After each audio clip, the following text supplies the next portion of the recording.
Hi అందరికీ మైదా పంచదార వేయకుండా ఓవెన్ బీటర్ లేకపోయినా ఇంట్లోనే సింపుల్ అండ్ హెల్దీగా కేక్ చేసేద్దామా. చూసారు కదా ఎంత సాఫ్ట్గా ఉందో. కొత్తగా ఛానల్ని చూసేవాళ్ళు సబ్స్క్రైబ్ చేసుకోండి. మిక్సర్ జార్లోకి 2 కోడిగుడ్లు, 1 కప్ బెల్లం పొడి, 1/2 కప్పు ఆయిల్ వేసినాను. ఆయిల్ అనేది ఫ్లేవర్లెస్ తీసుకోవాలండి. సన్ఫ్లవర్ ఆయిల్ వేసినాను, వేరుశనగ నూనె వేయకూడదు. ఎగ్ స్మెల్ రాకుండా ఉండడానికి వెనలా ఎసెన్స్, ఇది కనుక లేకపోతే మీరు యాలక్కాయల పొడి అయినా వేసుకోవచ్చు.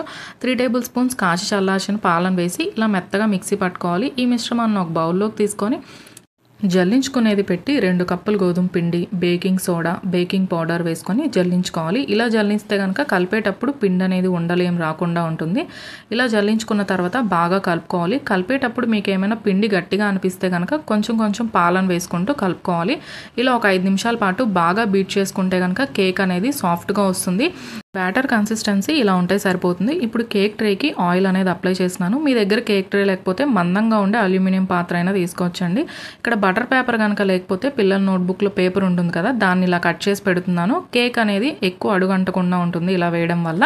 ఇప్పుడు ఇందులోకి మనం ఆల్రెడీ ప్రిపేర్ చేసి పెట్టుకున్న బ్యాటర్ని వేసుకొని ఎయిర్ బబుల్స్ ఏం లేకుండా ఒకసారి బాగా ట్యాప్ చేసుకోవాలి. ఇలా ట్యాప్ చేసిన తర్వాత నేనైతే ఇక్కడ ఇడ్లీ పాత్ర తీసుకున్నాను. మనం బేక్ చేయడానికి తీసుకున్న పాత్ర కూడా మందంగా ఉండేలా చూసుకోండి.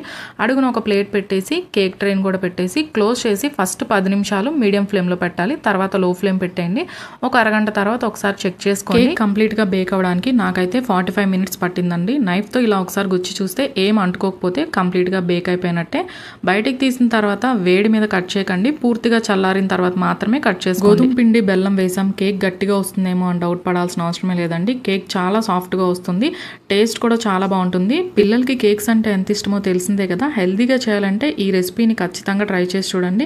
రెసిపీ నచ్చితే లైక్ చేయండి, షేర్ చేయండి. కొత్తగా ఛానల్ని చూసేవాళ్ళు సబ్స్క్రైబ్ చేసుకోవడం మర్చిపోకండి. Thanks for watching. బాయ్.